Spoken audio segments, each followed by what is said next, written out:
ಎಲ್ರಿಗೂ ನಮಸ್ಕಾರ. ನಾವು 3ನೇ ಅಧ್ಯಾಯ ಕರ್ಮಯೋಗದ 22ನೆಯ ಶ್ಲೋಕದ ಪರಿಚಯವನ್ನು ಮಾಡಿಕೊಳ್ಳೋಣ.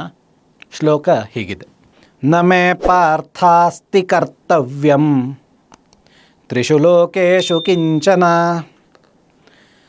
ನಾನಾವಾಪ್ತಮವಾಪ್ತವ್ಯಂ ವರ್ತ ಏವ ಚ ಕರ್ಮಣಿ. ಇಲ್ಲಿ ಕೃಷ್ಣ ತನ್ನ ಉದಾಹರಣೆಯನ್ನು ಕೊಡ್ತಿದ್ದಾನೆ. ನನಗೆ ಏನೂ ಮಾಡಬೇಕಾಗಿದ್ದಿಲ್ಲ, ನನಗೆ ಏನು ಪಡ್ಕೊಳ್ಬೇಕಾಗಿದ್ದು ಇಲ್ಲ, ಯಾಕಂದರೆ ಎಲ್ಲವೂ ನಾನೇ. ಹಾಗಾಗಿ ನನಗೆ ಏನೂ ಬೇಕಾಗಿಲ್ಲ, ನಾನು ಏನೂ ಮಾಡಬೇಕಾಗಿದ್ದು ಕೂಡ ಇಲ್ಲ, ನಾನು ಸುಮ್ಮನೆ ಇರಬಹುದು. ಆದರೂ ನಾನು ನನ್ನ ಕರ್ತವ್ಯಗಳನ್ನು ಮಾಡ್ತಾನೇ ಇದ್ದೀನಿ. ಎಂತಹ ಮಾತು! ನನಗೇನೂ ಬೇಡ, ಆದರೂ ನಾನು ಕೆಲಸ ಮಾಡ್ತೀನಿ.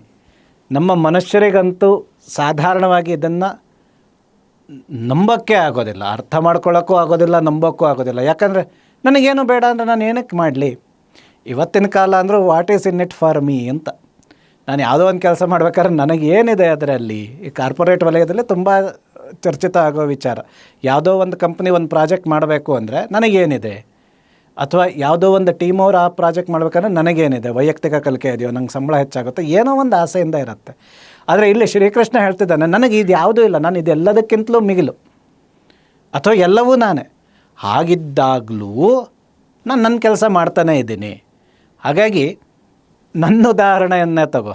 ನಿನಗಾದರೆ ನಿನಗೆ ಕ್ಷತ್ರಿಯ, ನಿನಗೊಂದು ಧರ್ಮ ಇದೆ, ಮುಂದೆ ರಾಜ್ಯವನ್ನು ಆಳಬೇಕಾದ ವಿಚಾರವೂ ಇದೆ, ಆ ಆಸೆ ಇರಬಹುದು ನಿನಗೆ. ನನಗದು ಯಾವುದೂ ಇಲ್ಲ, ನಾನು ಅದೆಲ್ಲದರಿಂದ ಮುಕ್ತ ಆಗಿದ್ದೀನಿ. ಆದರೂ ನಾನು ನನ್ನ ಕೆಲಸಗಳನ್ನು ಮಾಡ್ತಾಯಿದ್ದೀನಿ. ನಾನು ಯಾಕೆ ಈ ಕೆಲಸಗಳನ್ನು ಮಾಡ್ತಿದ್ದೀನಿ ಅಂದರೆ, ಮುಂಚೆ ಹೇಳಿದ ಹಾಗೆ ಯದ್ಯದ ಆಚರತಿ ಶ್ರೇಷ್ಠ. ಯಾವ ವ್ಯಕ್ತಿ ಬೇರೆಯವರಿಗೆ ಒಂದು ನಾಯಕನ ಸ್ಥಾನದಲ್ಲೋ ಗೌರವಪೂರ್ಣ ಸ್ಥಾನದಲ್ಲಿರ್ತಾನೋ ಅವನು ಒಳ್ಳೆ ಕೆಲಸಗಳನ್ನು ಮಾಡಿದರೆ ಮಾತ್ರ ಮುಂದಿನವರು ಅದನ್ನು ಪಾಲಿಸ್ತಾರೆ.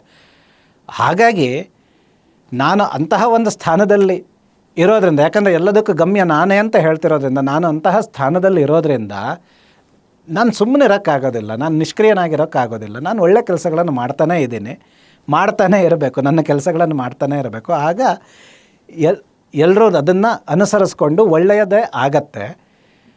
ಹಾಗಾಗಿ ನಾನಾದರೆ ಏನು, ನಾನು ಈ ಶರೀರದಲ್ಲಿ ಬಂದಿರೋದ್ರಿಂದ ನಾನು ಈ ಕರ್ತವ್ಯಕ್ಕೆ, ನನ್ನ ಕರ್ಮಗಳಿಗೆ ನಾನು ಮಾಡಬೇಕಾದ ನನ್ನ ಕೆಲಸವೇ ಆಗಿದೆ, ನಾನು ಮಾಡ್ತಾನೇ ಇದ್ದೀನಿ.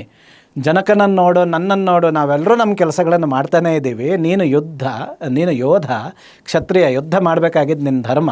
ಅದು ಬಿಟ್ಕೊಂಡು ಇವರೆಲ್ಲರ ಮಧ್ಯೆ ನಾನು ಯುದ್ಧ ಮಾಡೋದಿಲ್ಲ, ನಾನು ಯಾಕೆ ಸಾಂಖ್ಯಯೋಗ ಜ್ಞಾನದಿಂದ ಯಾಕೆ ಮಾಡಬಾರ್ದು, ನಿನ್ನನ್ನು ಪಡಿಬಾರ್ದು ಅಂತೆಲ್ಲ ಕೇಳಲೇಬೇಡ. ಇದೆಲ್ಲ ಆಗೋದಿಲ್ಲ. ನಾನೇ ಕೆಲಸ ಮಾಡ್ಕೊಂಡಿದ್ದೀನಿ, ಜನಕನಂತಹವರೇ ಕೆಲಸ ಮಾಡ್ಕೊಂಡಿದ್ದಾರೆ. ಹಾಗಾಗಿ ಆ ಹಿರಿಯರ ದಾರಿಯನ್ನು ಅನುಸರಿಸಿ ನೀನು ನಿನ್ನ ಕರ್ಮ, ನಿನ್ನ ನಿಯತ ಕರ್ಮ, ನಿನ್ನ ಯುದ್ಧ ಕರ್ಮವನ್ನು ಮಾಡಿ ನೀನು ಯುದ್ಧ ಮಾಡು, ಅದರಿಂದ ಒಳ್ಳೆಯದೇ ಆಗತ್ತೆ ಅನ್ನೋ ಮಾತನ್ನು ಶ್ರೀಕೃಷ್ಣ ಬೇರೆ ಬೇರೆ ರೀತಿಯಲ್ಲಿ ಹೇಳ್ತಾ ಇದ್ದಾನೆ. ಎಲ್ರಿಗೂ ನಮಸ್ಕಾರ.